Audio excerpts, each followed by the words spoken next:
What'd they do?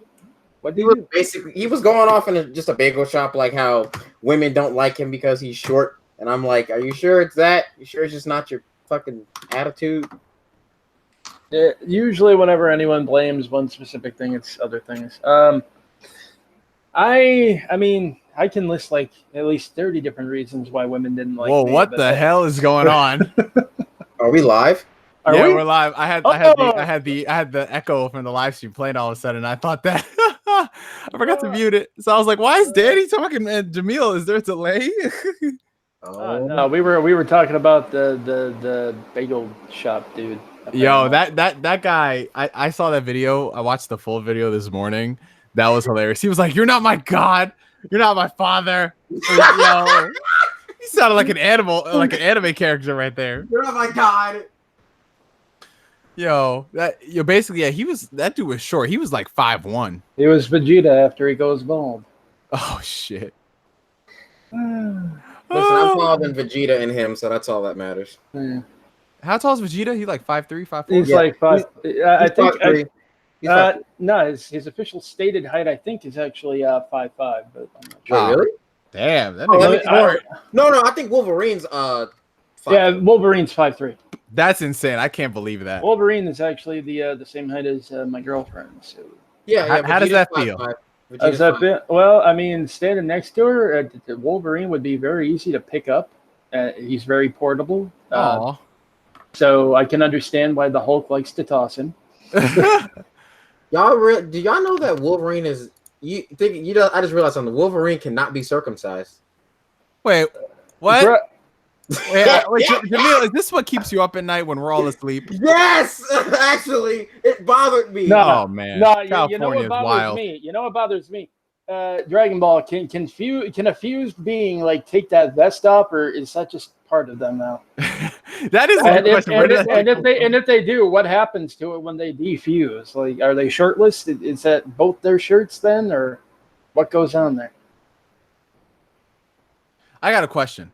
So, if a fused character masturbates, is that like dual masturbation? So is it? No. Here's one. If a fused female character winds up getting pregnant somehow, and they defuse, oh my who's god, pregnant? Oh my god, or are they both? You see, these are the questions that'll now keep me up at night. But or ladies, in the reverse, who do you go after for child support? Damn, you just switched it up on the whole audience right then and there, man. Yeah. Like, I need a Kiratoriyama to answer these questions right now. He's got to answer for it. We need therapy. Anyways, ladies and gentlemen, it's 7:31 p.m. and that means it's time to go. The time had no real relevance to the podcast, but hey, it's a nice round number. So here we are, y'all, starting it off. This is the continuation of the July podcast that we did a few days ago because we had so many topics to cover, and we literally spent 2 hours just doing Endgame. So in this podcast, we're going to just cover some of the other stuff, a couple of the movies that we saw throughout the month of May, in addition to a couple of things that we didn't get to finish, such as one person brought it up here, the Spider-Man Sony-Marvel contract thing, which I'm going to let Danny speak more on because it's pretty crazy when you think about it. So, yeah, you guys already know these wonderful people, with the exception of Jamil. He's actually joining us at the beginning of the podcast, so that's pretty dope. Oh, my gosh. Well, hey, I wasn't even trying to make a joke. What the hell? Look, man, I had school. Hey, no, hey, it's not a problem. It's not a problem. All I was saying was that, yeah, we got this man, Jamil. He's joining us. So, yeah, as far as the topics go, I'm not sure. Did you want to, considering like just finishing off from where we were, discuss the Spider-Man Sony-Marvel thing, or? Well, first I'd like to confirm. I just double checked, and yes, Vegeta is 5'5". But yeah, I will. I had to double check. I can't not get that right. But yeah, okay. So the Sony-Marvel contract is special. I'll say that much. It's complicated in that the way they share rights is how do I say this? Basically, if everyone who said that characters not being right in the MCU was that it reeked of Sony doing something. It was Amy Pascal and Avi Arad. Okay, if these reports are true. Now, bear in mind, there is always a chance they might not be. Okay, always a chance. But, I lost my place here. Okay, there is a very high chance these could be true. If true, basically, Sony will not give Marvel the full rights to use these characters. They gave them Spider-Man, and they will give them some of the names, but that is it, not the characters. And so as a result, too, Marvel also then is taking, instead of trying to, basically ask permission for more characters and basically beg them for it, and then they have to, basically stipulate, oh, well, if we're going to be using that much of our property, we want more creative control, or, we want a bigger cut of the profit, or et cetera. They're creating these original characters that would then technically be the property of Marvel Studios and not Sony Pictures. And what that would do then is it incentivizes Arad and Pascal to keep playing along with them, to keep these characters in the Marvel U, because by doing that, basically it becomes in Sony's best interest to stay in this deal, because if they don't, reboot. Again, they would have to completely reboot the Spider-Man property again. They cannot use any of the characters that are not specifically the characters, from their thing. So while they could potentially use Peter Parker, and they could potentially, have Tom Holland as Peter Parker, anything that happened to him in the MCU, it cannot be used in any Sony movies. Any of the characters from the MCU cannot be used in, that version of the character, or that character cannot be used in any Sony movies. So yes, they would essentially, if they ever pulled out of the deal, be stuck going back to square one and rebooting again. And that is something that Sony Pictures is very scared of doing. And that's why even though her name's not Mary Jane, they've taken to just strictly calling, Michelle MJ now, because that is their MJ. And that's why she shifts from being this completely original character to a little bit more like, Mary Jane in this movie. A little bit. I'm not going to say she's perfect, but closer to it. That's why even Peter Parker is acting a bit more like Spider-Man now. That's why the world kind of shifted toward that, but it's still unique enough that, it's basically Marvel's trump card over Sony Pictures potentially just pulling out. And, but at the same time, you might think that's a little extreme, but when you read some other details that have come out recently, it's not so nuts, because Sony Pictures apparently stipulated to Marvel Studios that unless Far From Home breaks $1 billion at the box office, Sony Pictures will take complete creative control, meaning they don't have to check their storyline or what they do with the characters or anything. They will take complete creative control of the third Spider-Man film from Marvel Studios. From which point, I think the reason they stipulated that too is because they dropped hints before Homecoming even premiered that they were basically only doing this to try to generate some hype for their movies, trying to say, oh, well, our movies, they're sort of connected to the Marvel Cinematic Universe. They share some, they share the same space, was the term that Amy Pascal tried to use.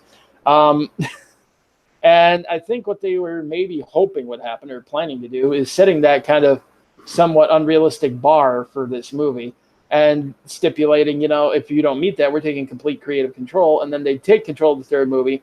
And since after that is when they would presumably try to renew, they wanted to then, once they took control of the third movie, spin away from the MCU and basically bring the MCU Peter Parker and all the people that fell in love with that character into their film universe. Ew. And so basically that was just Marvel's insurance card saying, you do that, you screw yourself too. So that is basically why we don't have a Spider-Man universe that should be the way it is. There are rumors that one of the reasons that they won't talk about Uncle Ben too is, Sony would not give them permission to even use his name.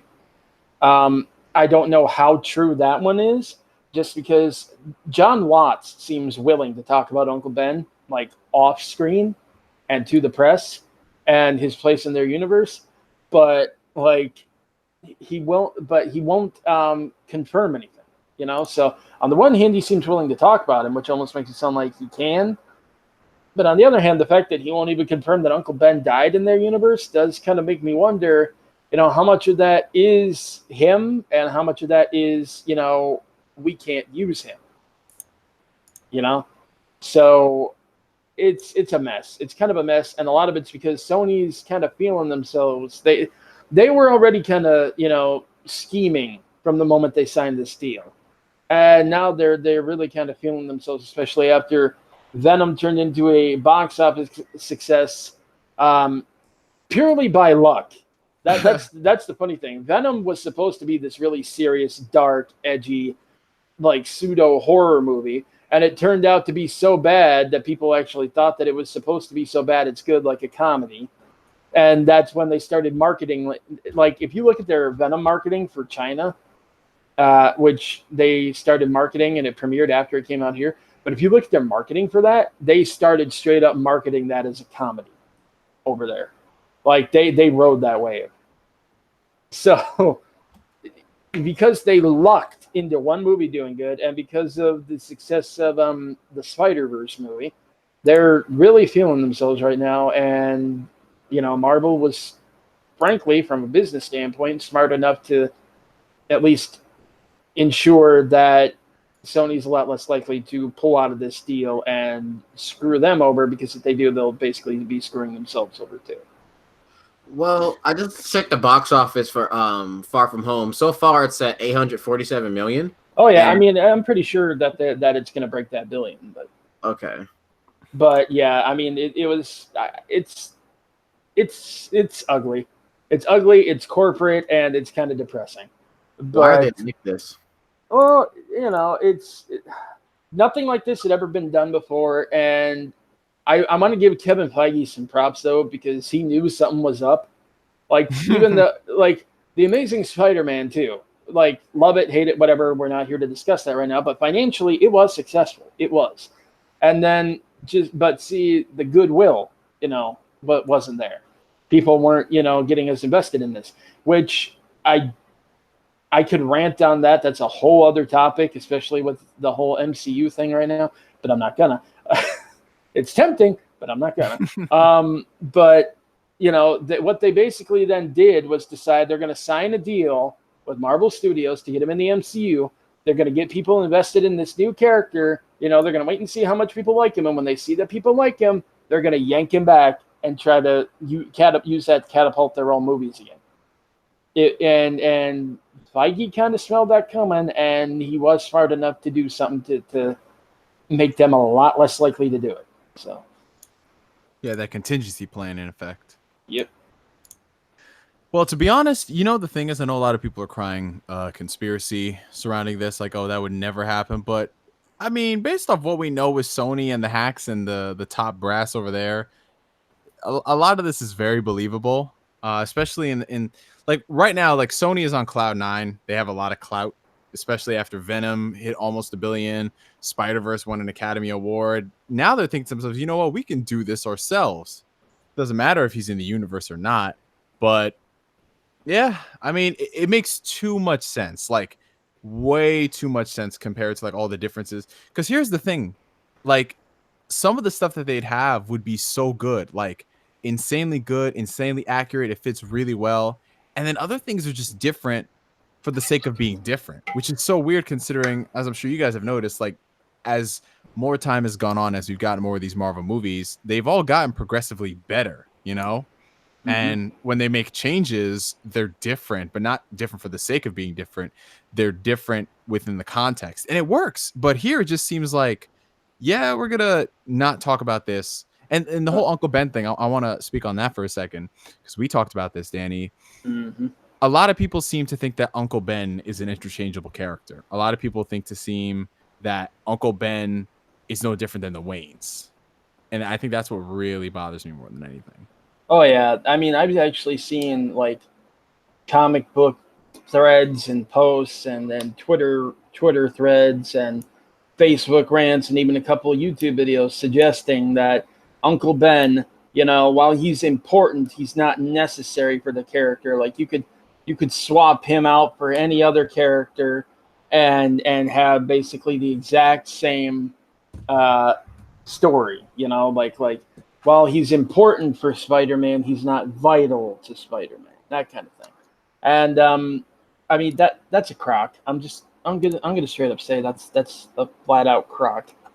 But I mean, in every version of Spider-Man, where in every universe where Peter Parker is a hero, like a straight up hero, and not, you know, some sort of like just Peter Parker or just, you know, villain or what have you. He has been motivated by the death of Uncle Ben, or in at least one case I can think of, the death of Aunt May. There was a what if issue where what if Aunt May had actually been killed instead of Uncle Ben. And I thought that one was actually kind of interesting, especially since Ben actually, in that universe, knows that Peter is Spider-Man, or figures it out pretty quickly, and he's actually supportive of it. So that was interesting. But you know, it's a vital part of who he is, because what people forget about Peter Parker is that Peter Parker was not just this nice, sweet, angelic child. I know a lot of people seem to think that. Altruistic. A lot of people seem to think that, and I kind of think it's the Raimi movies. I'm not going to blame them wholesale, because Peter does do some selfish things in there too. But like when you compare his personality in there, like the selfish things in there boil down to, oh, I really like this girl and I really want to impress her, so I'm going to enter this wrestling match to get money for a car, but I'm not going to tell my uncle, and I'm going to snap if he keeps pressuring me to talk to him about stuff.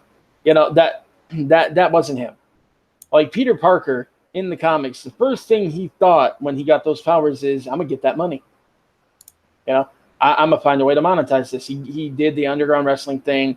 He did live TV appearances, public appearances. You know, he had an agent and everything. He was a celebrity before he was a superhero.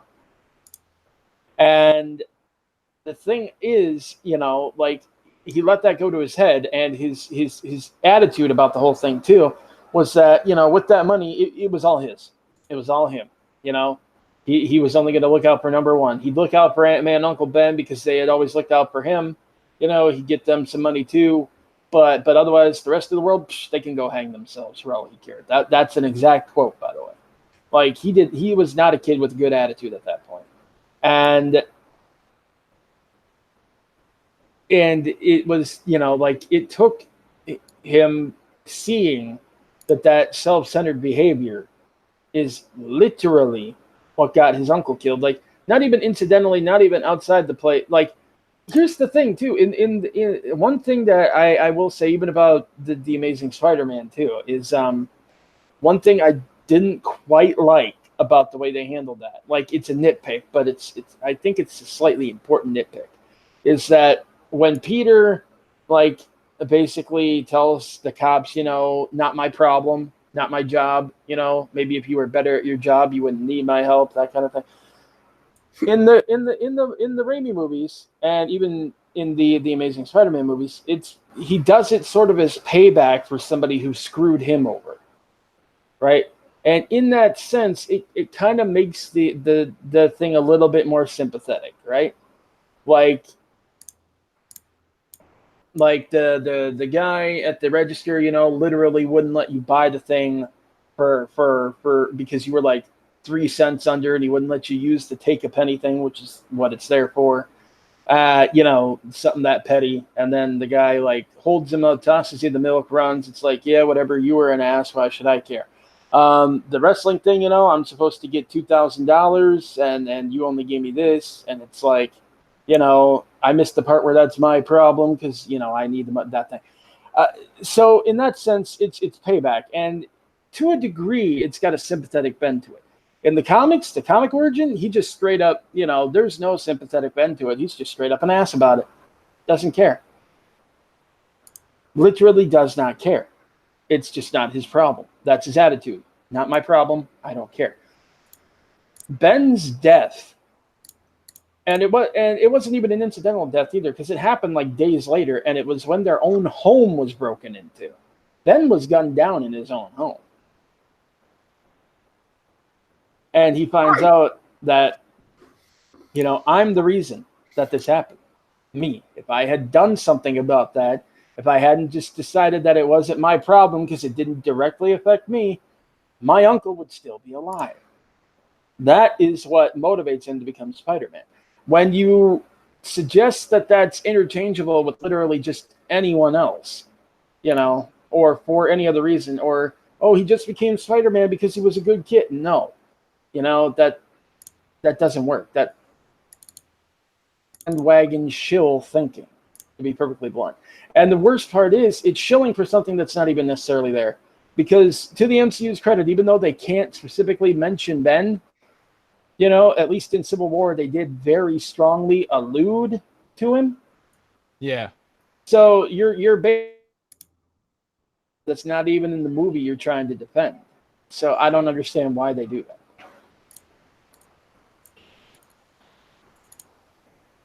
I'm assuming Jamil has thoughts beyond clicking. I just want to know.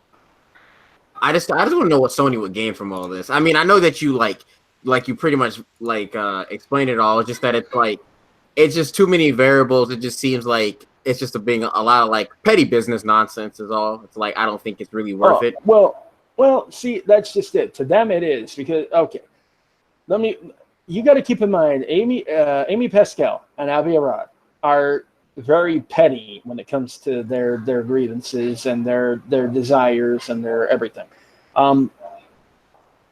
And when it comes to they don't just want success, they want goodwill. They're almost obsessed with it to the point where Spider-Man 3 was the top grossing Spider-Man movie ever. I think up until I think it technically still is, at least until Far From Home surpasses it, which it's gonna do. That's a given. But it was the highest grossing Spider-Man movie. But because fans were really ticked off about it, that's actually a huge chunk of what went into them deciding to cancel Spider-Man 4 and look into rebooting the franchise in the first place. Same thing with Amazing Spider-Man 2. Financially successful. They had actors signed on for multiple films, etc. They were teasing the Sinister Six, and they just tossed all that out. Why? Because they didn't have the goodwill anymore. They were financially successful, but they lost the goodwill.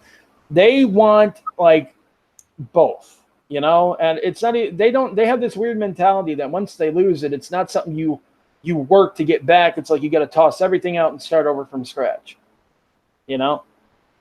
I don't know why they're like that, but they are. And if they don't have that, then, it's whatever. But, I mean, you also got to consider Avi Arad's been a producer on Spider-Man stuff for so long. He was actually one of the he was one of the producers on the Spider-Man animated series back in the 90s, I believe. Jesus. And too much. And I mean, they used to complain about him back on that show because he'd mandate changes made to the show and everything that weren't even some of the changes that they had to make, for obvious reasons, censorship, we're aiming this at kids, yada, yada, yada, TV standards for animated kids shows at, during this time block, etc. Some of them, though, were just straight up Avi, and that's because Avi thought that if they did this, or created a new version of this character, or gave this character a random new gadget, it would make a toy they could sell.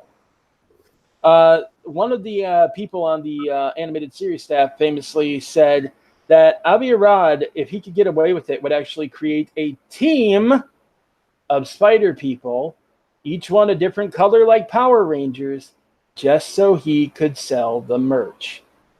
Because if I remember correctly, the reason why he has so much clout nowadays, because wasn't he the owner of the company that bought out Marvel and resurrected them from bankruptcy?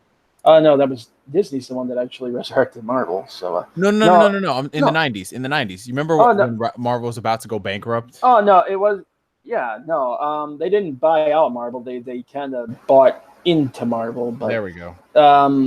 but yeah, he was part of it. And now he's with Sony Pictures. He was actually one of the Marvel Comics executives at one point, I believe. Not like top executives, but one of them. And like head of production, I think. So, but yeah, this is the guy who's in charge of that now, and that's why he's like obsessed with that goodwill too, because you know it's what's going to keep the merch alive, and the merch is where he sees most of the money coming in.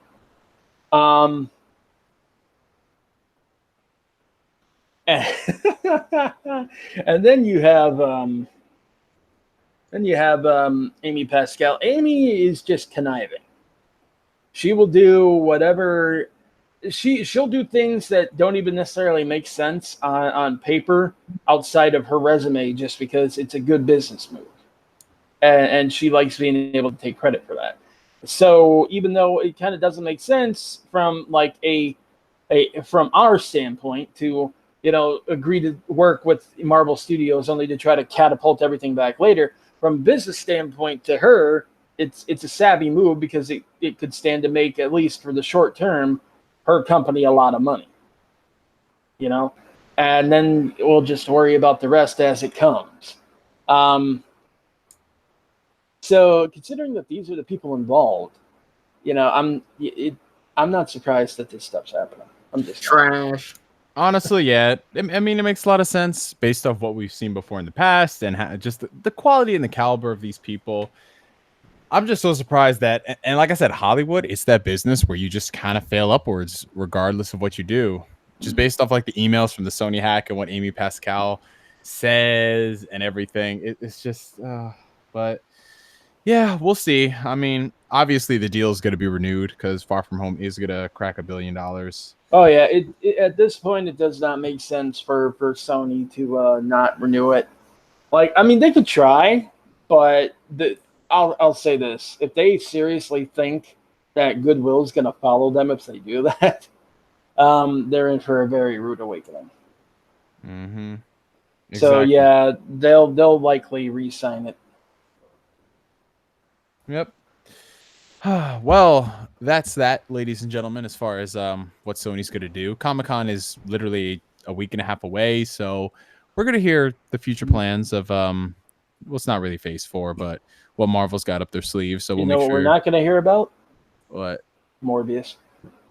Hey, you know what the funny thing is about that Morbius movie? I didn't even know it was getting made. The funny thing is that they think it'll actually make money. That's the funny thing. It's like, oh, but Venom did well. Yeah, because people know Venom. Well, yeah, that's the thing. Venom has market share. Like, Venom is one of the most prolific comic book villains out there. Well, not even necessarily a villain, but an anti-hero at this point. But see, that's the other thing that I still don't understand why they did the Venom movie the way they did it, because as they pointed out when they were talking about doing the Kraven movie and having Spider-Man in it, because we can still use him, it'll just be a different Spider-Man than the one in the MCU. Okay, why didn't you do that for Venom? Yep. And see, that's the thing that I don't understand. Why would you deliberately remove any and all relation to Spider-Man from Venom, which is one of Venom's big selling points? Mm-hmm. And then later on, you're trying to pitch the idea of those two meeting up. Why? What's the significance? Why do we care? We only care because we're supposed to care. That's about it. That's literally what it is at the end of the day. And now with Morbius, I mean. But Morbius is not that kind of character. I love Morbius. I do. Great character. When he's written well, he's written very well. But you got to face facts. He's a very niche character. He's considered like a B or even C tier Spider-Man villain, unfortunately. And then when he went anti-hero, he's kind of like a B or C tier anti-hero. He has a similar problem with a lot of them in that he can't keep an ongoing series. Mm-hmm. So every time he gets one, it's like a limited run thing. Right. I mean, don't get me wrong. I think the character's got a lot of potential, and I really don't think that, they're using him very well right now. I'm hoping that changes. but to think you could leverage him into his own movie, like, who do you even have for a villain that's going to be anything near recognizable? Like, they had that same problem with Venom, and they wound up reaching in, dipping into Riot for a starting villain, and now they're trying to rush to Carnage. Like, Literally. That's the whole problem here. You have even less to work with Morbius. I mean, the only antagonist they've been able to pitch so far is one agent from one of his miniseries who was like hunting him, tracking him. And it's like, you can't really pitch him as a bad guy either, because considering how Morbius operates, he's just doing his job, Mm-hmm. So, I mean, they're going to have to either spin him as being completely corrupt, which, I suppose that could work, or, but it's not going to be a very satisfying bad guy either. So, like, you're also going to have some sort of supernatural angle that's going to be, I don't know. Well, just to get people excited in this upcoming Sony-Marvel verse that started with Venom, we got Morbius coming out next July, Venom 2 next October, Nightwatch, Kraven, and the Sinister Six are still in the works. Really? I thought that they put Sinister Six on the shelf and they were doing Silver Sable. They were, and then they put that on the shelf too. How about putting it all on the shelf? Okay, I know that. Here's what I heard last. They were going to do a Black Cat Silver Sable crossover movie. Yep. And then they basically nixed that because there's hardly any crossover stuff for them to work with there. And they were going to give them solo movies. And then Black Cat got put on the shelf, and then Silver Sable was being worked on. And then last I heard, and this was a rumor, Silver Sable was now on the shelf, and Black Cat was going to be worked on. It keeps changing. Yeah, it does, and that's another thing. They have nothing. And don't forget, the Kraven movie that they're working on is going to be based on Kraven's Last Hunt, which they're going to try to rework from his big swan song into his origin. Because everything makes sense over there at Sony. Yeah, everything does. Oh, yeah, Tyrese is in. Oh, yeah, they were going to do a Silk movie, too, but they haven't done anything more than, like, mention it once, I think. That's it. Yay, and yay. But, yeah. But, they're also talking about that Spider-Verse sequel, and then they want to do with a all-female. Oh no, that's different now. That's a whole separate movie. They're going to do both. That's a spinoff. They're doing the sequel and they're doing the all-female led. They're gonna run that into the ground too. Unfortunately, it's I don't know. Like I'm still not a fan of the first one. I'm sorry. I love it. I love it. I love it. It's so good. I can't. I just can't. Anyways, that is Dan Slott's Peter Parker in the beginning of that movie, bro. I can't. No. It is in the beginning of the movie. That's a different Peter Parker. Spoilers. Well, if he had become anything, no, you know what I mean. Nah, I don't think I do. But we will save the conflict for another topic here, which I feel like we should probably talk about. Well, I don't know. Okay, Jason's here because Jason wants to chime in the comments. But I feel like we might as well, since I just did a video on this. Jamil, I know you're waiting for this. Let's talk about this Pokemon controversy. Oh. I guess I'm going to be probably the unpopular opinion in this one. Now, I've already done my video on it. I don't really care much for Pokemon like that. All I'm going to say is that number one. Hey, we want to debate. We want to debate here. I want to set it up. I want to set the stage. I ain't arguing this, man. It's just not worth fighting about. Oh, dang it. The only thing I'm going to say about it is that, number one, I understand people being upset about the national decks. I frankly no longer have a stake in it now since they deleted my entire Pokemon bank. Oh, shoot. But at the same time, I do want to say that I think that there have been some overreactions to it. Like, I get it. I get being upset, and I get the competitive scene being really upset. But, like, apparently accusing someone of rape that didn't happen just because you're mad about that. Oh, what? Yeah, apparently somebody was like trying to spread rumors that one of the devs was a rapist just because they were pissed about the national decks not being in the game. God. Yeah, some people took that way too far. As they do. Oh, I know it's gone past the national decks. I just don't think that a lot of it's that big of a deal, Jason. That's all. But I mean, I get people are upset. I'm probably still buying it anyway. That's about all I got to say on it. Go ahead, Jamil. I kind of fell out. Remember, I fell out of Pokemon for a while. I picked up Gen 6, played Omega Ruby, Alpha Sapphire, but then I was like, oh yeah, that's right. That's why I put these games down. Honestly, for me, Pokemon peaked at Gen 5. I love the Gen 4, the Gen 2 remakes and shit, but it's just, I feel that one of my biggest things with Pokemon is that, for starters, Game Freak has 143 people working there. That's less people than Platinum Games. And we already see like the problem that Platinum has with just the small amount of staff they have working on their games. That's one major problem.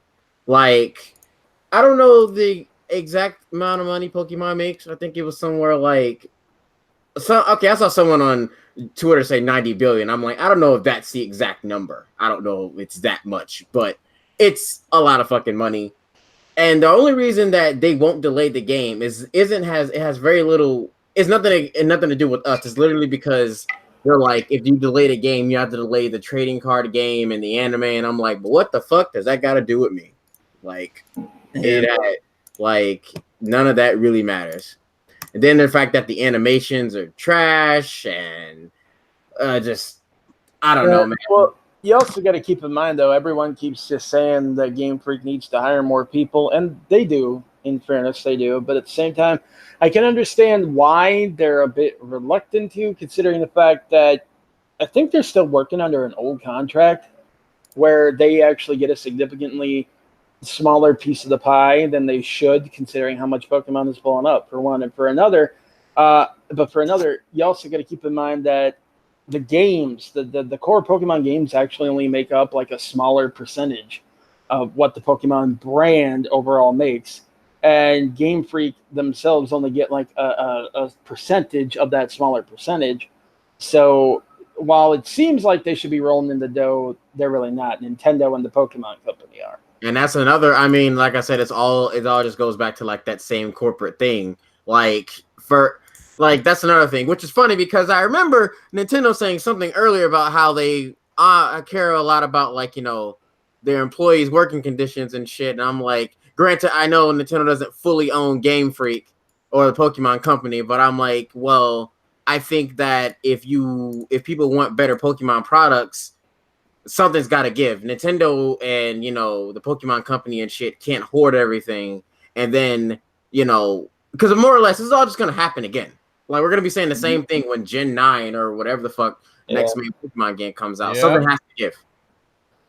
And then you got the lovely little issue of a lot of people saying that Game Freak just basically needs to sell themselves to Nintendo then, and then they get more help. And it's like, that's maybe they might, and I do mean might, because Nintendo might be more willing to invest in a first party studio than they are a third party one. But you also got to keep in mind from their perspective what that means. It means they're also probably stuck making Pokemon games and only Pokemon games, which they have said repeatedly they don't want to do. They do make other games. They like making other games too. So we're just at a point where, honestly, it might come down to Nintendo might have to find someone other than Game Freak to start making those games if they want them to keep growing, or they're going to have to give in and give them more help. One or the other. That's the strangest thing, because you would think that, you know, this is one of the biggest money makers in all of gaming, and each and every single game is better than the last one. You would think that they'd have like a quality team. Like, when you hear that an Assassin's Creed game has like 7 different studios and like 500 people working on it, you're just like, wow. And then here you have Game Freak. Oh. But another thing about it is in a way, they also pretty much lied, because one thing that they said was one of the things was that they were going to take not the animations, but like all the fucking assets and models and stuff for the 3DS games would be the reason they were taking so long, is that so when it came time to move over to the new gen, the transition will be easier. Yeah, well, I remember that. Clearly, that's not the case. So it actually kind of is. It's just, okay. Here's the weird thing. Some of the assets have been completely remade. Some of them are being reused. The ones that have been completely remade, though, were actually made to be in the exact same style as the 3DS ones in order to keep familiarity because they were afraid. I can't remember if it was on the Nintendo side or the Game Freak side, but one of them were afraid that if things looked too radically different, that kids and fans wouldn't pick up the game. Which is kind of... Oh, they say. I mean, I don't believe that that's necessarily true. I mean, I also think that you could have, done a little bit more keeping that kind of aesthetic, but making it a bit more, I don't want to say detailed, but detailed. That's the word. It's kind of the word, but it's not the word I'm looking for, but it's the closest thing that comes to mind right now. You could do more, but I like I said, small company. Wow, 143 employees is a small company. Yeah, small company. Like I said, like 143. You think that for pretty much the biggest gaming IP on the planet, it would be a lot. As I said, part of the problem is that Game Freak does deserve a bigger cut. I mean, sure, the brand is bigger than the games, but the games are what pretty much made the brand what it is. Like, Yep. As I said, I got other. There'll be other JRPGs on the Switch that I can play. It's just that it's kind of disappointing. It's disappointing because honestly, I felt like this should have been the jump. Yeah, it was looking like it was for a second. But I do think though that especially considering the fact that I get the games, like you said, they do inspire like a lot more of the, like when you get right down to it, the anime, it's based on the games. The characters, they're the game characters. The manga, it's based on the games. The toys and everything are based on the Pokemon that appear in the games. The movies, same thing. It's all like it springs from the games, and yet they're basically tossing the games a bone so they can focus more on more toys, more movies, more more animation, more live action movies now apparently. Yeah. Oh god, and in some cases CGI remake movies that are just that are completely unnecessary, and why but we stand good quality CG movies like Lupin the Third. Oh, that is coming. Hell yeah. Listen, if y'all want a good JRPG to play on the Switch, make sure you pick up Dragon Quest XI S. Make sure you pick up Dragon Quest XI S Echoes of Elusive Age Definitive Edition, releasing September 27, 2019 for an MSRP of $59.99, rated C for teen. But you can get it. You can get it for $49.99 if you get that Nintendo coupon, save $20. Yeah. Trademark. Copyright restricted. I don't know. I just kind of want pick up Final Fantasy IX. Yeah, we could do that if they would patch the Switch version. I think they just said, I thought they said they did do that. No. It's still glitching. It's still glitching. What are you talking about? Still glitching. It's still glitching, bro. I'm playing it. Like what? What's glitching? Okay, it has a freezing glitch. Like, let's say, for example, I'm playing the game. I go to the home menu. I come back. It's frozen now. Thank God for autosave. But, yeah. Huh. Yeah. But other than that, it's cool. Square Enix don't give a rat's backside about anything. You know it. You're going to be lucky if Dragon Quest XI works. Yo, Dragon Quest XI on Switch is going to sell gangbusters. It quote me on this. It's going to outsell the PS4 version. I don't really care. I mean, it has to sell over 1 million copies, so that's that game is going. Yo, that game we gonna get that. I mean, for Dragon Quest in the West, that's actually pretty tough. And well, whatever. All right. Anyways, see, I'm still pissed about that. I don't. Oh no, that's a fact. That's a fact, bro. You are not wrong. That is kind of schemy, especially that it's coming out like so close after the original. I mean, it's actually more about the fact that it was the first game announced for the Switch back when it was called the NX. Yeah. Meaning that Square planned that or Nintendo paid them for that content. Oh, you know what's hilarious about I'm betting on the latter only because if I recall correctly, I don't think that content is coming to the other platforms. So that means they would have had to pay for it. Okay, here two things about that. You remember when people used to say that paying for timed exclusive content was so evil and wrong, and yet here we are paying wholesale for entire chunks of content to stay exclusive permanently? Mm-hmm. But another thing, y'all remember that conspiracy theory about the Switch version not coming out and it being Sony literally paying Square to not make it? I remember that. And yet here it is, and it's like, oh yeah, there's a really good chance Nintendo might have paid them to make this content exclusive. Well, that's business. That's how it. Uh-huh. See, I mean, as much as what these companies do tick me off, I low-key kind of expected. What really gets me is when the fanboys just will immediately do a complete 180 and just. Mm-hmm. Yep. When it's convenient for them, that's when it matters. That's all it is, bro. That's fanboys, unfortunately.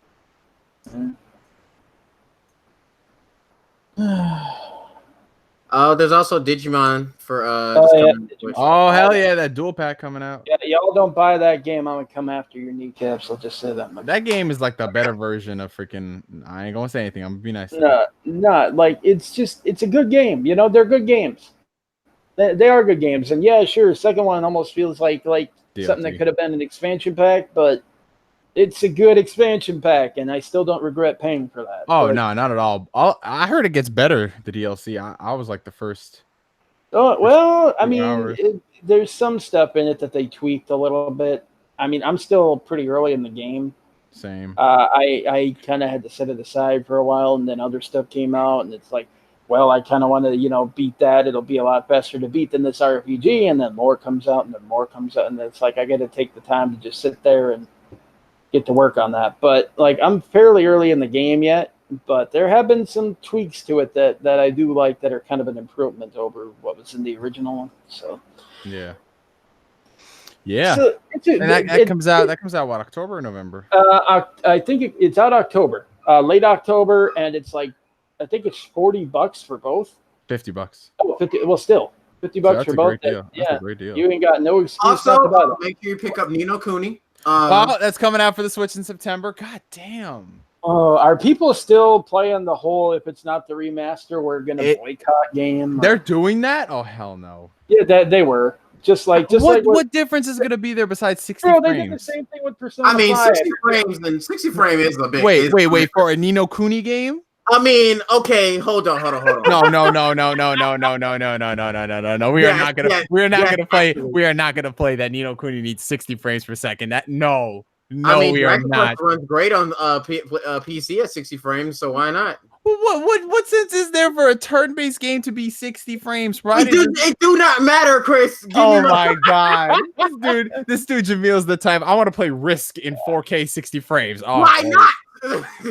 Hey, great. Risk in 4K with in 4K, yeah, that'd be kind of lit. Provided it does not drop below 30, I'm fine with that. I mean, I just are we talking just strictly game piece Risk, or are we talking with animations or Risk? We're talking just game piece. Oh, well,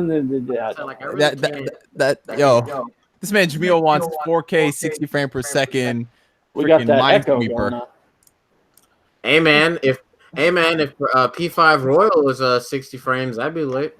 Wasn't the original P5 and PS4 60 frames? No, it wasn't. No, it didn't get any pro support because it came out before the pro. Came out.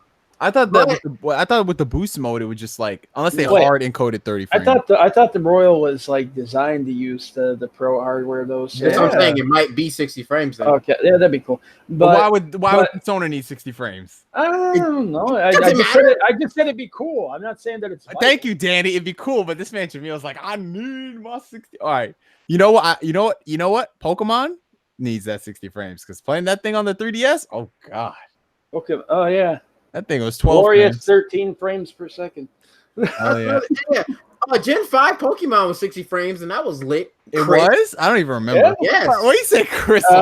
Gen 4 was honestly before they went into before they got into the really heavy 3DS stuff, it was a pretty good frame rate. yo, Yeah, man, it just never 60 really frames. took advantage of it too much until Gen 5 because that's when they started transitioning to a more 3D world. But yeah, it like Gen 6 onward just kind of got a little This man Jamil is the type to want a 60 frame per second visual novel. Get out of here. Okay, but on that Aren't note, all though, visual novels already 60 frames? getting back to my Not all of original them. point, Not all though, of them. Yo, back to y'all my, know. Hold on 1 second. Oh. Clannad is on the Switch now, you guys. I don't know why, but it is. Why? Yo, because we can cry.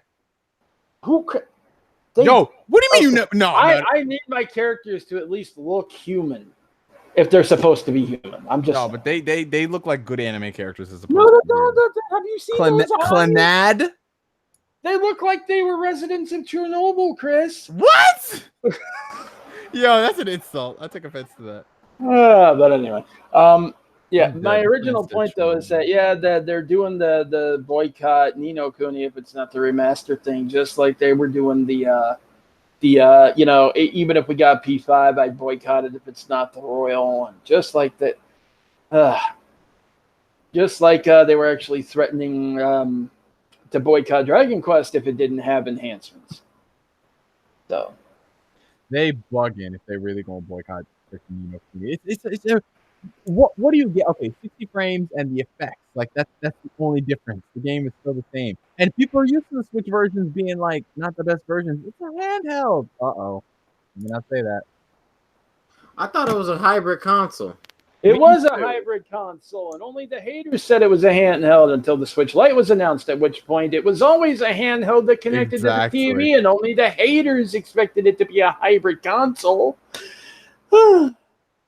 Right. In which case, you can definitively say that they copied the PSP and the Vita. But hey! That thing is straight up the Vita successor. Yeah, I mean, that's what it boils down. See, it was always about never acknowledging it was a handheld because people kept pointing out that Sony did handhelds that could connect to the TV with the PSP and with the Vita and with the Vita TV, and they said that, no, it's not that. It's not that. It's a hybrid console. Now that the Switch Lite's out, it's not a hybrid console. Only haters expect console quality out of it. It was always just a handheld that connected to the TV, but in that case, it's no longer an innovative Nintendo original, is it? Nope.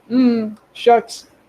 Hey, I hope that the Switch Pro is not dock only. I bet it will be. I had a rumor it was going to do that because you have the Switch, the hybrid, the Switch Lite, the handheld, and then the Switch Pro. Bro, that's so fucking dumb. Jamil, this company is the Apple of gaming. You know they will. No, I will not. No, don't you dare lump them into the same Nintendo category. was the Apple of gaming. Bro, they want to be the Apple of gaming. Overpriced proprietary accessories. Constantly coming out with new models. Now they're going to have the Switch Lite. They're putting out yet another model of the Switch to actually fix the things that people were saying were a problem before that everyone kept saying, no, they're not. Well, apparently Nintendo agrees they are. And they're going to come out with that new Switch Pro. And you can bet that it's going to be even more expensive, and the price of the original Switch is not going to drop money. I guarantee like $350. Man, I'm sorry. It's just that it's like... I still think the mini should have a dock. I'm like the whole point of it is that like you can do both regardless of like to fit your play style. Not to mention Nintendo did a poll like I think it was like a year or so ago, and it turns out that it's an even split between people who dock their Switches and people who take them use them in the handheld mode. So I'm like, why would you take out a feature that half your install base uses? I mean, I don't use it, so I don't care. I think I hooked this thing up to my TV one time. Damn. And that was to play Hyrule Warriors when I got there through GameFly. And ever since then, I've never done it. It's just been strictly handheld. Interesting. You see, here's the thing. Had it not been for the grip that I was sent, I don't know how y'all play the Switch as a handheld. That thing is uncomfortable as heck. I don't play it comfortably. I just use it that way. Just begrudgingly play it. More convenient that way. I mean, it's not like I have much to play on it anyway. Anyways. All right. Anyways, moving along. I mean, most of what I play on it, though, is like RPG type stuff. So I don't know. I don't like. Where did you get those grips? I got it sent to me by this company called Satisfy.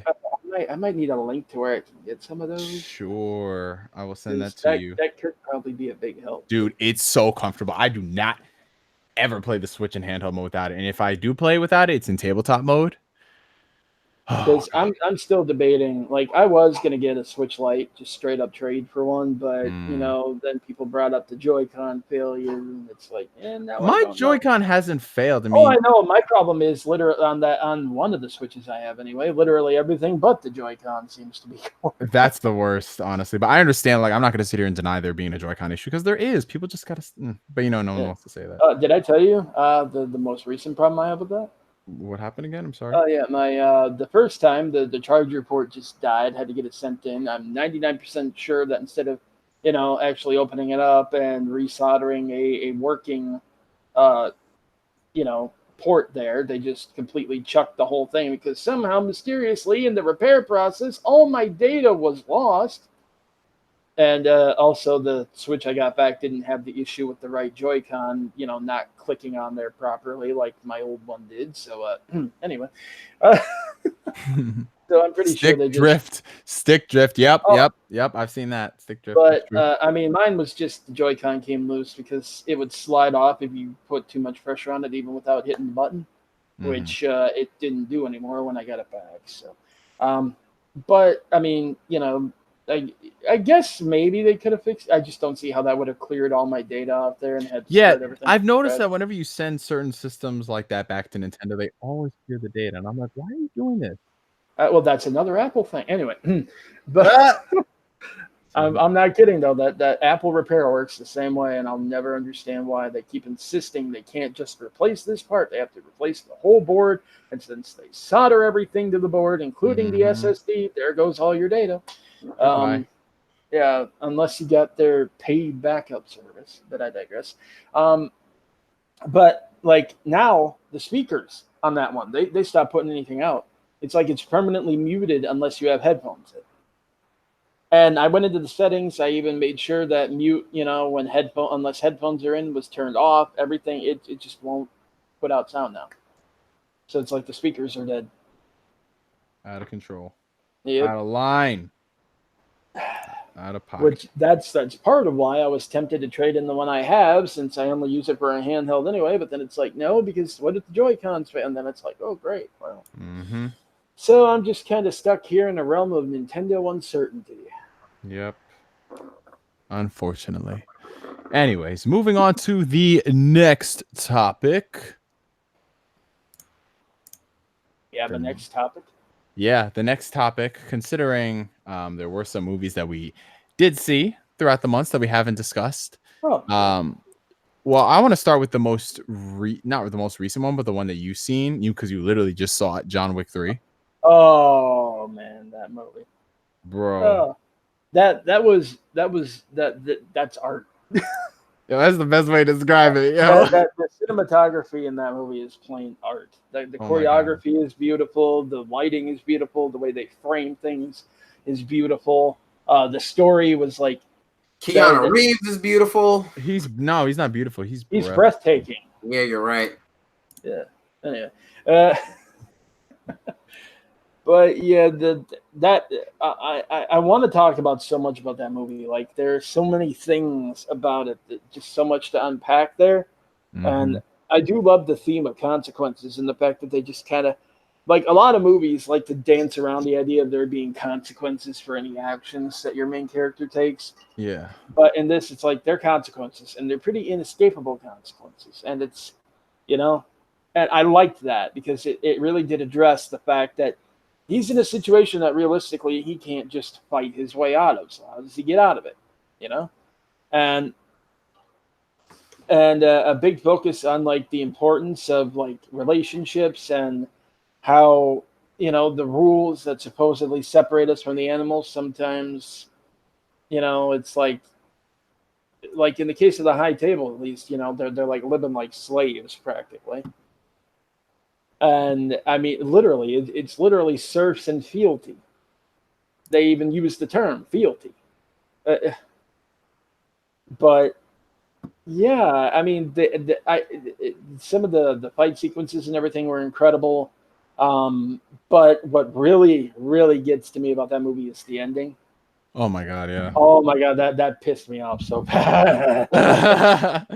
In the best way though, but like, oh my god, like everything that he went through for Winston and for him to just turn on him like that. Wait, what? Yeah. Huh? Wait, have you not seen John Wick 3? Nope. Then why are you listening? Because I have a podcast to do, but I didn't hear what you said. Man over here spoiling everything. Okay. Mute us for a second. We'll message you when we're done talking spoilers here. All right. So yeah, the way Winston just like turns on him like that after everything he did for him, and then you find out, oh no, I just completely, totally, and utterly used you to get my position back, and now I'm perfectly willing to kill you. You know that. And at first, I thought he's got to be in on it, right? Until when he first went over the edge, and until then he hit that fire escape, and then that awning, and then that dumpster, and then it's like, no, you don't fake that. Mm-hmm. He literally tried to kill him there. Bam, bam. Oh God, that man, and the way it ended, you know, with oh God, I can't remember. God, it hurts me so bad that I can never remember his name. The dude Lawrence Fishburne plays. Oh, not Morpheus? Basically. Basically, that's what it is. So old Larry Fishburne sitting down there on his trash throne, still alive. Mm-hmm. Oh, he's mad. Oh God, yeah, that I love that, but especially you know, when he's like, "How about you, John? Are you pissed off?" And he just, you know, basically glares at him and says, "Yeah." And it's like, when John Wick is genuinely pissed off, whoever he's pissed off at does not survive. And in this case, he's pissed off at Winston. He's pissed off at that educator. He's pissed off at the entire high table. Mm-hmm. And that's why I love the title, because the title itself, you know, Parabellum literally translates to prepare for war. And you're thinking that the war being referred to is set in what goes down at the Continental with that fight there. No, it turns out this entire movie is him preparing to go to war with that entire world. Right.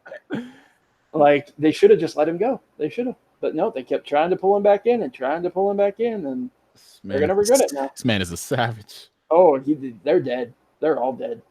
I can't, because what the stakes that he went through in this one, and just where he ended up at the end, and what he's gonna have to do in the next one, John Wick 4 can't come soon enough. He's gonna wind up fighting an entire army, basically. Literally, he's gonna fight an entire continent, which means that he's gonna need a lot of backup. So I better see some Expendables tier cameos here, fellas. Oh hell yeah! Oh my god. Yep. Get some Scott Adkins action up in that shit. Oh god, I'd love him to be in that. That'd be great. Dude, that would be so freaking dope. Oh my god. Get Scott Adkins in there. Get let's see who else. We're gonna get everybody in there. We could get Tony Jaa in there. Yes, let's just get everyone. It's like you need an army, and John Wick 4 is just like we'll get Kiryu to come and cameo. But nah, like seriously, Donnie Yen would be a cool. He would. Let's see who else. I mean, Jason Statham would be an easy pick, but Jason fucking Statham. Should be wild. That would be wild. But yeah, I really love. I did not expect to love John Wick as much as I did, because I mean, I really love the first one. I love the second one. And I'm like, it's probably going to be another solid installment, but just what they did and how it's literally like very few movies can sequel bait you and end up being really good at the same time. You very rarely have a movie series that like genuinely gets better with every installment. Right. And this is one of them so far. I love it. Freaking love it.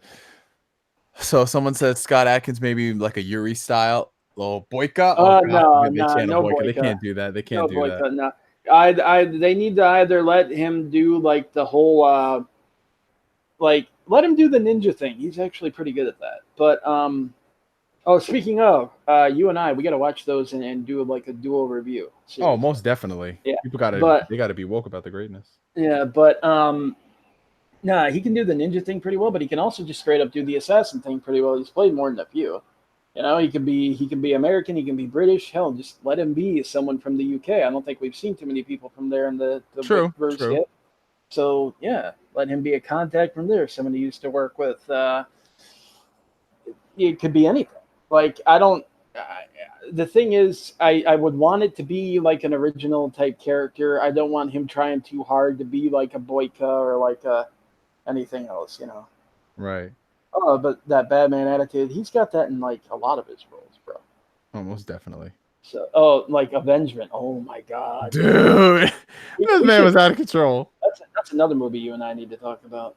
I'm telling you, like, people got to get woke to the Scott Adkins greatness. I do. But Seriously, yeah, he'd be great. He would. He really would. definitely.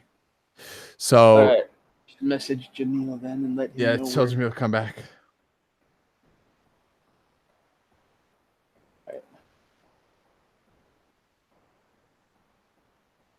All right. But let's see what else came out recently. The Godzilla, maybe. Yeah, Gojira, King of the Uh, Monsters. I mean, I feel like we should wait to talk about that till Rob's here. I know, right? And that's the thing, because we're kind of running low. Yeah, gotta wait for Rob on that one. We're running low on time for that. So I'm just trying to think realistically what we could talk about in terms of, oh man, because I mean, there's so much stuff I want to discuss as a unit, as a group, but All we right. just can't. Seeing something in the comments, going back real quick. Yes, the dog training in that movie was like freaking amazing. Those dogs were like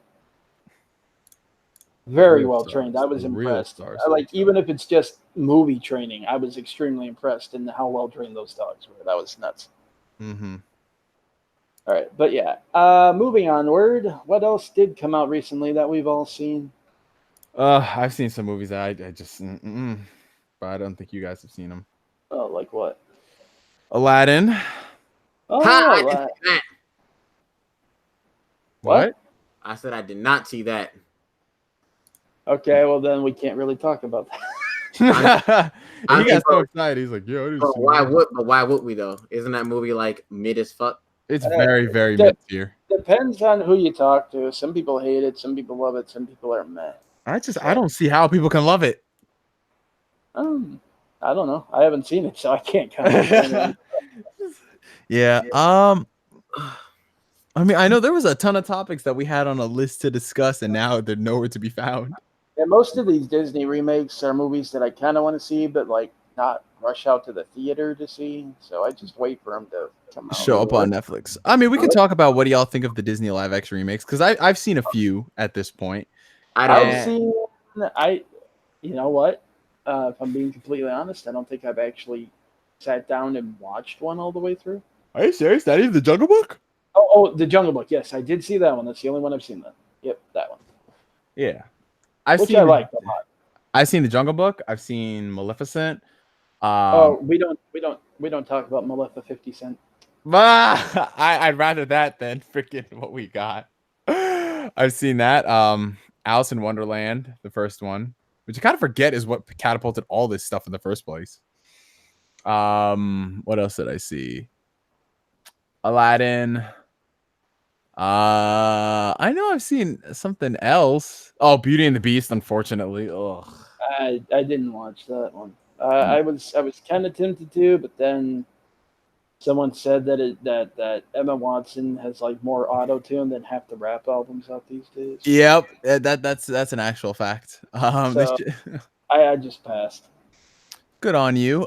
So I've seen a handful of them now, and honestly, with the exception of the Jungle Book, most of them are very mid to low tier. Oh, I've seen Dumbo too. Oh God, ew. Oh, poor Dumbo. The sad thing is we all called that too. I remember when we did that podcast. Well, I mean, it looked like they were focusing for like it didn't look like Dumbo at all. It looked like a movie about these like kids who it's one of those things where it's like Dumbo but from someone else's perspective. Well, kind of. It was kind of like that. They actually, that's exactly what it was. Yeah. See, if I want to see Dumbo, I want to see it from the little elephant's perspective. Like, And they didn't even have the mouse in there. And that's the crazy thing, because Dumbo is like an hour-long movie, and where they are in the live action movie, that ends like relatively soon into it. And then they just got to make up other stuff for the other 45 minutes. It's just like, damn. The whole problem with that movie is that they were just basically trying to sell it on Tim Burton and Tim Burton alone. What? I Well, don't even Tim remember the Burton and last time I Michael saw. Keaton. I don't even remember the last time I saw a good Tim Burton movie. What was that? Frankenweenie? Frankenweenie? Coraline? No, that wasn't Tim Burton. That was Oh, that Henry Selick. wasn't? That Oh, was cool. Henry Selick. Okay. Yeah. He said, "Oh, cool." Ah, I'm dead.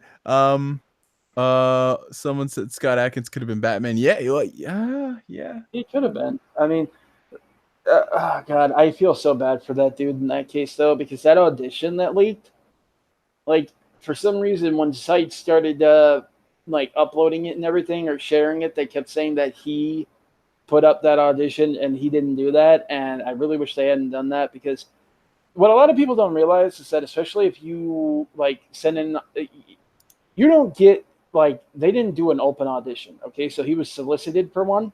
Mm-hmm. And it's considered highly unprofessional of you to ever leak your own private audition. Yep. Because that they view that as you basically trying to sabotage, and get ill will for the film, because hey, I tried out for it and I didn't get cast, and look, I could have done a good job. It's really frowned on, and he's been having to push back on the idea that he's the one who leaked that ever since, and that can actually, there are producers who will like straight up blackball you over that. And that's the sad thing about it.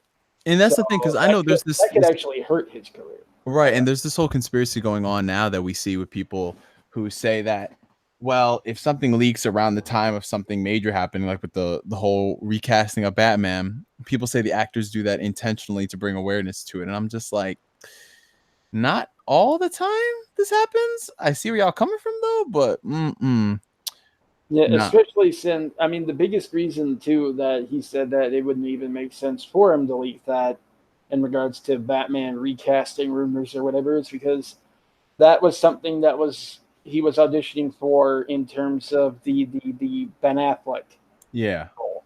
Like, not the Batman that they're even that they were looking for at the time. So it wouldn't even have been like the same character written the same whatever. Honestly, though, the way the character in that audition was written was still better than Batfleck. So, and mind you guys, that was like a 6-year-old audition. Yeah. So do with that as you will. Someone says, did we talk about Mulan and what China thought of the original? No, we actually didn't. Here's the thing about the Mulan movie. I know a lot of people are getting ready to dump on it because it doesn't have Mushu and the classic songs. That's what we've heard. But honestly, I'm okay with that in this situation, considering the story of Mulan actually happened.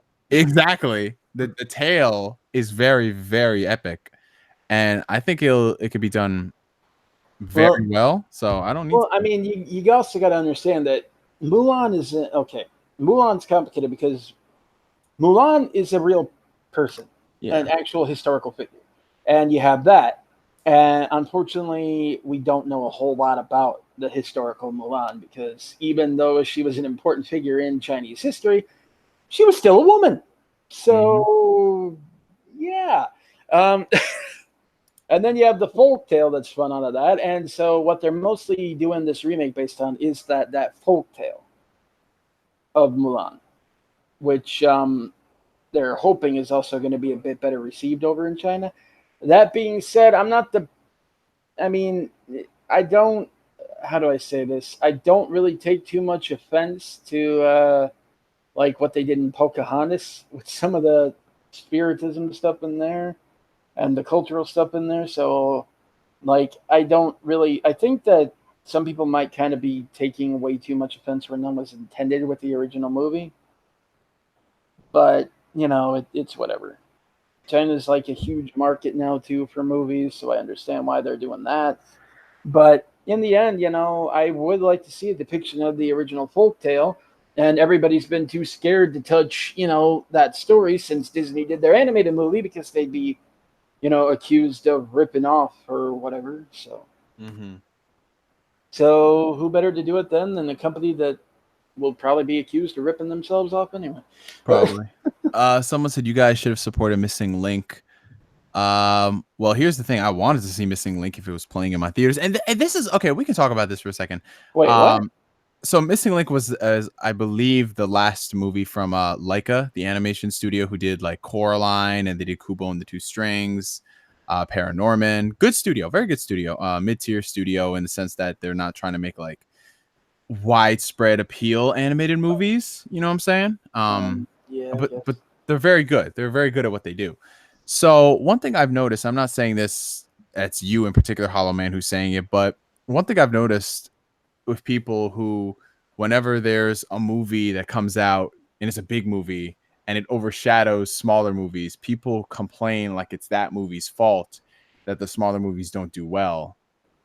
I'm kind of tired of that argument that keeps coming out. Like, oh, everybody went to go see Avengers Endgame instead of Missing Link or Booksmart or all this stuff. I'm like, how is that Avengers Endgame fault that the theater prioritized it because it knows it'll make more money? Like, I don't get it. Like, why do we not blame the consumers and why do we blame the movies itself? I never understood that. What do you guys think about that? Well, I mean, okay, here's my thing. Here's the position that I am in. I live in a very small town. Okay, just for frame of reference, the population of my town, and this is including like the outskirts, the outside the city limits, technically, is 6,000 people. Oh, Jesus Christ! Yeah, we are a very small town. We have one theater here with 2 screens. The closest theater to us in the next town over is a small 1-screen cinema in a town that's even smaller than this, about 20 to 25 minutes away. The closest like multi-screen theaters to where I live are Baraboo, which is like an hour from here, and Madison, which is like an hour and 20 minutes from here. There used to be one in Reedsburg, which was only 45 minutes from here, had about 6 screens, but it closed down after a really bad flood. So I only have certain movies that I can go see. So like I am limited. Like that is why I did not see John Wick until like yesterday, because it was not here until the 12th, and I didn't even know it was here. I only checked the page out of boredom just to see. I wonder what's there this weekend, and then I see that, and it's like, okay, well, I'm going. So I went Saturday. Like, I have a hard time even seeing some of the big movies that come out here, let alone the small ones. Now, if there's a small one that's coming out and it's here, I will go see it a lot of the time. But, I'm limited, very limited to whatever we get. And whatever we get is not always, a lot of times, it's only like big name movies. Because the theater here, being a small 2-screen theater, can only afford to bring in movies that are going to get butts in the seats. So, I mean, J-Rock in the chat also just said they can also blame the studio for being dumb enough to release it to something like Avengers. And I'm like, to a degree, that also is right. I mean, y'all, it's kind of like those. I remember this one game came out the same week as Grand Theft Auto 5. You mean the Wonderful 101? Yeah, it was Wonderful 101. I was like, that type of shit. I was like, Platinum, why would you do that? Well, like, here's the thing. The mindset that goes into that is because they believe that they'll capture 2 completely separate audiences. Like they assume the people who play Grand Theft Auto would never touch Wonderful 101, and the people who play Wonderful 101 would never pick up Grand Theft Auto. Little did they know. that, and I mean, if you want to get 2 games at the same time, that's $130. Yeah. I'm sorry. Video games ask for a lot up front, more than most consumer products. So like some people tend to only pick one, and they're gonna go for the one which has more content and more playtime in it. And in that case, it was Grand Theft Auto 5. And it's not even just that. I think a better comparison would be like when developers know that a certain month is going to be stacked with games. Like this year in particular, February had Metro Exodus. It had like so many crazy games come out, and obviously some of them suffered. So what I don't understand is like you have these other months where you know it's going to be some downtime. People aren't going to be playing a lot. Why not release it then? Obviously, they want to hit the holiday period. They want to be in the months that people are talking about. They want to release it for the fiscal year is up. But then the games suffer. Like if Titanfall 2 had come out in the spring, like the first Titanfall did, I'm sure it would have been better received and would have more longevity. I mean, that's why Sony doesn't do a whole lot of holiday releases, and yet like years later too, and people still give them flack for not having a big holiday release, and it's like they just released like 2-3 games earlier this year, which sold in the which sold Tens of several. millions. Yeah, so I think that they're actually playing it smart, considering how there are like 500 other games now they'd have to fight with. So I mean, yeah, if they would space out releases more throughout the year, I think it would actually help the industry as a whole. And I think some studios are figuring that out, thankfully. Yeah, I mean, look, they released Spider-Man in September. That shit sold like 10 million. They can release Uncharted in May. They can release Horizon in February. Like the month really doesn't matter. If it's a good game, people are going to buy it. God of War dropped in April. Yeah, exactly. So if it's a good game, people are going to buy it. I think Death Stranding is the only game that's close to like the holiday season. But speaking of studios being dumb enough to release a smaller game next to a big one, and since you mentioned Spider-Man, what the hell was Square Enix thinking trying to launch Dragon Quest XI on the same day or same week? Same week. That Tuesday. The same thing they were thinking. The same thing they were thinking. The same thing they were thinking when they launched Rise of the Tomb Raider. The same day as Fallout 4. Yeah. And a week later, Shadow of the Tomb Raider came out. I was like, oh god, they did do that. That September hurt my wallet because this is another reason I'm mad at Square though too. Like I sat there, okay, and hearing them talk about how if Dragon Quest XI wasn't financially successful, it'd be the end of the series and all that. Yeah, I mean, well, not necessarily the series, but like of localizing it, and it's like, okay, so I need to buy it, but it's like, is that really going to be enough? And then I see there's a collector's edition, and it's kind of steep, and it's kind of expensive, and I don't necessarily know if the price is worth what I got alongside the game, but it's like, you know what, screw it, I'm going to do it anyway, even though I was already getting the collector's edition of Spider-Man. So that September was very hard on my wallet, and it still irks me that to this day I sat there and I know. I said, I don't Square, they deserve all the flack for that. Port Wonderful 101 to Switch, you cowards. You have to add the U in there. That honestly should have been a Switch launch title. Honestly, they should have kept that shit for 4.5 years. They shouldn't even launch the rest of the library is mostly Wii U ports. Anyway. Well, I mean, that's not a lie. Anyone who says that the majority of the Switch's biggest games are not Wii U ports is well, see, you mentioned that though, and people get pissed. It's like, no, I just wanted more original games. Well, they're starting to come now. They're starting to come out now. Starting to, but it's like, I don't like. You remember when the like early on in the PlayStation, when the PlayStation 4's life cycle, when a lot of the games were like remasters, and people gave them hell for that. Of course, but they're not giving. You try to give even half that same flack to Nintendo, and it's like, you see the reason why, bro. I'm telling you, and I'm saying this as a person who loves the Switch. That portability blinds people. It does. It does. Honestly, I will admit that. Why would I buy Mario Kart on the Switch even though it was on the Wii U and I didn't care for it on the Wii U? Because that shit is portable. I play that shit anywhere. That's honestly the only reason why people are giving it a pass and the games are selling so well. That's literally it. I just bought Mario Kart because I like Mario Kart. There we go. Port Persona emblem while you're at it. Honestly, Mario Kart, I think, was like, okay, I bought 2 games when I got my Switch. I got Mario Kart, which, I mean, I didn't even have a Wii U, so it's like whatever for me technically. But nobody bought the Wii U. That's true.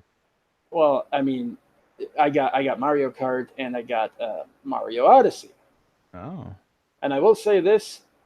I enjoyed one way more than the other. Yeah, I can understand that about Odyssey. Yeah. Yeah, I mean, like, I'm not gonna say it's a bad game per se, but it feels like they used a lot of space to like show off the visuals and what the system was capable of, but then used very little of it. There's like a lot of way open space in that game, Forgot to make it a tight knit platformer. You know, and just like, how do I say this? It's extremely easy, of course. and yet then there's a weird difficulty spike. Like the main game itself is like stupid easy. Like I could play that with my eyes closed easy. And you can get all the moons you need doing like the easiest stuff in order to progress through the game. The only way the game gets challenging is you want to do a completionist run, and that's because some of the moons are put in certain places that are like stupid hard. Mm-hmm. So, but like I don't know. To me, Mario Maker is like the best genuine Mario experience I've had in a long time. Oh, it's great. Mario Maker's amazing. Outside that broken ass online, but anyway. But I mean, that's just me. Like that's my preference, and I'll fully admit to that. But it just, I miss the days when 3D Mario used to be like accessible but challenging. Can we just get that Sunshine HD remaster, please? I mean, at this point, yeah, I'll take it. Let that game go. No. Yes, let that game go. Someone asked us did we talk about Persona 5 Scramble, which we never had the chance to. The Persona so that Chris. Chris let me. All right, no, let me. Okay, I'll say this much. If you're a fan of the Musou games, you have another Musou game. Good for you. I think everyone thinking that that's blue balls. I don't believe it, but yeah, have fun, everyone. Eat, drink, and be merry. That's it. That's it. That's all I'm gonna say. You have fun with your copy too, Chris. No, I'm not gonna play that. You are gonna play it. You're gonna play it. They could send that shit to me in a special edition. I will not play that. I will buy it. Yes, no, I won't. Give that game a 10 out of 10. No, when Nintendo sent me Mario Tennis Aces, I gave that shit like a 6. Nah, Jamil, I believe him.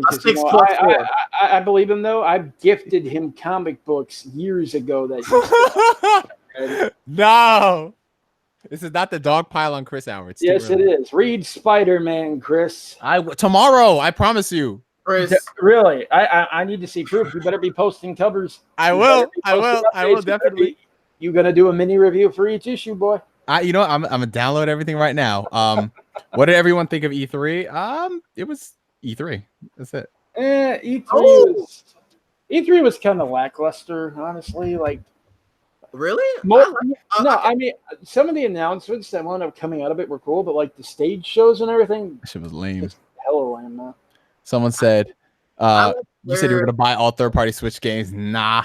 Although I support the idea of it. If it's a quality port and it's something I want to play, I'll be there day one. Why are you getting Kuni at 30 frames? I'm getting that because it's on sale. One thing I will say about E3 though is that while I think most of the stage shows were lame, but the stuff that was announced later was cool, I actually had the opposite effect with Square's conference. Yo, that Square conference. I liked what they showed. It was all the details they came out with afterward. That hey, no Final Fantasy VII remake slander. That it ain't slander if it's true, sir. Okay, J-Rock, we know you about to buy that Persona 5 Scramble Special Edition with the plushies and all that. We know you got that on pre-order. She gonna buy it too? No, I'm not. Okay, listen. The last time I bought a Musou game was Pirate Warriors 3 for $14. For $14, and then you know what? I put maybe 14 minutes of time into that. Listen, you just can't accept the greatness that is Musou game. No, listen. If you like it, have at it, have fun. I like it. It's y'all go ahead. I ain't saying you can't play that shit. Y'all can play it, have fun, eat, drink, be merry. But me, I'm good. You know? What platforms is that coming out on again? PS4 and Switch. PS4 and Switch. Just those? Yeah. They might do PC down the road. I don't know. Well, you gotta ask Atlas. Yo, where's that Shin Megami Tensei 5? The world will never know. I don't want to talk about it. I might. Emil, that's your game though. You were over here hyping that up. Listen. That game. That as much as I love that game, Atlas. How do you love a game that we haven't seen nothing about? Because listen, Atlas released Persona 5 came out twice before I saw a trailer for Shin Megami Tensei 5. I want y'all to realize that Persona's on its second re-release, and oh my god, it is. and there's still not been like a lick of Shin Megami Tensei 5 gameplay. And I can't wait to see the look on Jamil's face when they announce an HD remaster of Persona 4 Golden for the PS4 and the Switch, and it comes out. It's dated before we even get more. I'm going to be so. They're going to release that before. So they are going to release that before Shin Megami Tensei. I don't even think they know what that game is. They have a whole new set of platforms they can release P4G on. I swear to God, if that happens, do y'all think P4G would come to Xbox before Shin Megami Tensei 5? I will swim to Japan and fight McGraw. You call Kingdom Hearts 3 incomplete, but I'm hyped for Final Fantasy 7. I'm hyped for the idea of Final Fantasy 7. I am not hyped for the fact that they're going to be trying to sell me the exact same game with a bunch of padding, whether it's good or bad. It's just plain padding for, approximately $240 total. Oh, hell. So it's going to be 5. It's going to be 6 games, 60, 120. We don't know. 4 games? Damn, Danny. Yeah, they said that. Actually, hold on. There might have been an update on that. I feel like it'll be 2 games. I don't think it's going to be 4. No, they're talking like at least 3 parts, though. What? How could... Yeah. I'm sorry. FF7's hype of 3 games? There's going to be some short-ass RPGs. No, they said each part is the length of a full Final Fantasy game. What does that even mean, though? It means that you're going to get hella padding around the core story. That's what it means. Not necessarily, because necessarily. Sir. No, because in a Resident Evil 2 remake, for example, and the original, the sewer level wasn't even much of a level. You are not even going to give that level of competence to Square right now. I will not let you even try to do that. Why not? Because Capcom's before Resident Evil 2, Capcom's kind of output was kind of. This is the same company that did the exact same thing with Final Fantasy 15. Tried to sell it in pieces. You do realize that's a completely different team, right? It's the same company. What team is working on this game? What team is working on this? But it's a completely different team. Okay, what team is? Wait. Which team is working on this? Company philosophy. Not the team that made Final Fantasy 15. What team is working on this? With the same corporate philosophy. You know that they're going to do it. They're going to. True. But what team is working on this? Was it? It's not. I think this is just like. I think it's just a new team in general because it's not the Kingdom Hearts team either. What were they? What have they been doing? Because the Osaka team worked on Kingdom Hearts 3. I know that. Yes, and they're doing the Kingdom Hearts 3 DLC. This is a completely different team. This is the team that Nomura had stashed away, helping him find new places to put zippers. Someone said it's being made by the 13 team. Oh god. No, it's not. Well, when you think about it, by the time they finished Lightning Returns, that was like what 2013. I mean, they did the same thing with Final Fantasy 13. So. Oh god, it's the Half-Life 3 team. Oh well, so this game really is never coming out. That's too much. I swear. I think it's the Square's Kyoto team. I think that's it. There's too many teams. Too many teams. You know what I miss? When Square used to be good. Wow. Yo, I've lost all faith again. How do you re-release The World Ends With You and you fuck it up? I don't understand how this is. It looked like they were turning around. I remember everyone was so upset because it looked like they were going to start focusing almost solely on mobile gaming, and they kind of did, but then they walked it back and they started saying, "Now we're going to do more like traditional game stuff," and it's like that's awesome. And then Nier Automata happens, and it's like, "Oh, that's awesome," and then, like, you just. I thought Dragon Quest was a pretty. I thought Dragon Quest 11 was a pretty. To be fair, Dragon Quest teams they're separate. Square Enix might as well be just a publisher for them. Yeah, I'm not talking about teams, man. They got some really talented devs working under them. It's the company. The company itself just PR blunder after PR blunder, dumb release date after dumb release date. Ugh. And just look what they did with their Western stuff too. Yeah, look what happened with Tomb Raider. Look, I loved the Tomb Raider reboot. Loved it. I know that certain people in here don't care for it, but I loved it. Yeah, because it's not Lara Croft. Okay, whatever. I loved it. I loved it. I loved Rise of the Tomb Raider. Good game. Liked it. Didn't like their timed exclusivity stupidity, but it was a pretty solid game. I did actually finally buy it for $20. Same. I was not going to pay full price for that, but and then comes Shadow of the Tomb Raider, and the controls are just completely effed up. The writing has gotten so much worse. That Lara's written so badly that like she literally, in the beginning of the game, you get in this gunfight and you got to get through this area, and it's like dealing with the floaty controls and the kind of janky aim and everything. Okay, whatever.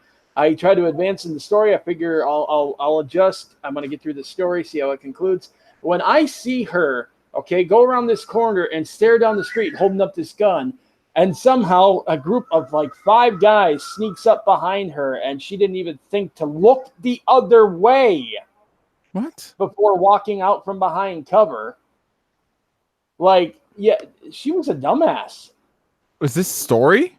That was in the story. Oh my god. It was early in the game too, but it's like she's supposed to be like herself now. Like she's supposed to be experienced now. She's supposed to be skilled now.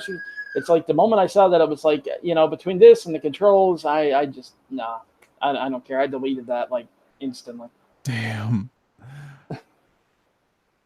Yeah, I've heard not too favorable things about that, which is a shame. Well, I mean, I think one of the biggest problems was stretching out her origin over 3 games. That's depressing. Oh, yeah. Like, honestly, I thought that the first one was supposed to be her becoming the Tomb Raider, hence the whole thing with the dual pistols and everything. Right. But then it's like the second one, no, we're not quite there yet. That was her kind of, getting hardened to this stuff. This is going to be about her finally embracing it. And it's like, okay, well, I can handle that. I can accept that. That's fine. And then the third one, oh, no, it turns out that we're actually going to make it seem like she's learned next to nothing in all this time. This is the one where it's like, nope. Nope. We ain't going to give you all that. See, that's why, like I said, when it comes to I said the same thing about the Spider-Man movies. It's like, I thought the first one was supposed to be about him becoming Spider-Man. But now the second one's about him becoming Spider-Man. But you know what? I'm okay. I'm fine with that. Just if the third one's about him becoming Spider-Man again, I'm out. Can't keep. Like, it's going to be 9 movies. 3 of which are like I realistically though I can't see how they would retell that story arc again. And like I said, I do appreciate the fact that in this one Marvel Studios seems to be kind of yanking him back toward being a slightly more traditional Spider-Man, albeit with some untraditional characters. But yeah, given the context of why now, I'm a little bit more forgiving of it. Like I don't like it, but I'm a little more forgiving of it. But Square didn't have that problem. Square don't get jack from me. Not at all. Anyways, did Jamil die? No. All I was saying was anyway, gameplay wise, 7 remakes gonna be lit. Got the KH2 battle director. There you go. There we go. That's gonna be lit. Dragon Quest 11 is good. Well, like I said, Dragon Quest, they might as well just be a publisher of that. They don't Dragon really. Quest is like everything that's left of Enix goes into Dragon Quest. Honestly, and then Star Ocean is still lingering, doing something. I know Chris didn't care much for it, but I personally like Kingdom Hearts 3. So No, you're entitled to. That's fine. You gonna do your thing. All right. And Nier Automata is honestly my game of the generation. So some people, okay, I need y'all to figure this out. Who had more of a hand in Nier? It was equal. It was equal. Okay. I'm just on principle. I'm giving more credit to Platinum and Yoko Taro than I ever will anyone else at Square Enix. So. You do realize that Yoko Taro works for Square Enix. Yeah, right? I know, but I'm not giving credit to the company. And you do, but you do know that, like, I don't care. I'm not giving credit to the company. I mean, you can be wrong and loud, okay. but you're wrong. Y'all can debate this. Yeah. I was gonna say because I need to. I'm just saying because I got to go downstairs and I gotta start cooking some food. So if y'all want to go ahead and fight, y'all can do that. I'll be listening. But I actually got to get ready for work tomorrow.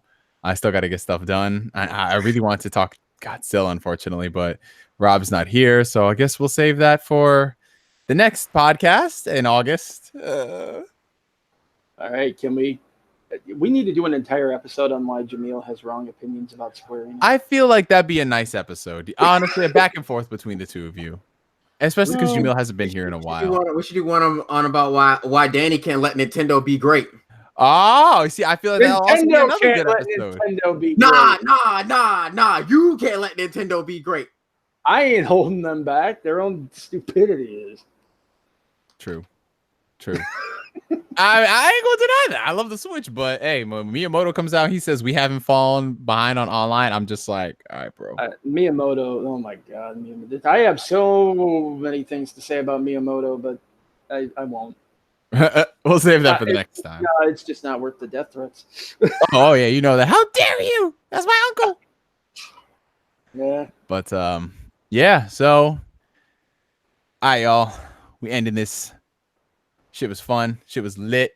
Enjoyed it. Great time as usual. Chopping it up with the crew. Danny, Jamil, thank you guys so much for coming and stopping by and debating. I mean, what basically devolved into a Square Enix podcast. Well, I mean, well, you're not wrong, but I mean, seriously, I feel that's what we've been talking about for like the past like half hour, better part of half hour. Oh man, but yeah. So next podcast, hopefully, will be in the month of August. And what happened to my headset? Wait, Hold August? on, I cannot hear anything. Did I hope I didn't trip a wire. Hold on, wait. Hold on. I'm just putting my headset back in. Okay, there we go. Yeah, so next podcast, whenever that may be, whether it's early August, mid-August, or August 2020, we'll make sure to let y'all know when it goes up. And by that, I mean literally y'all will know 5 minutes before we go live. Probably.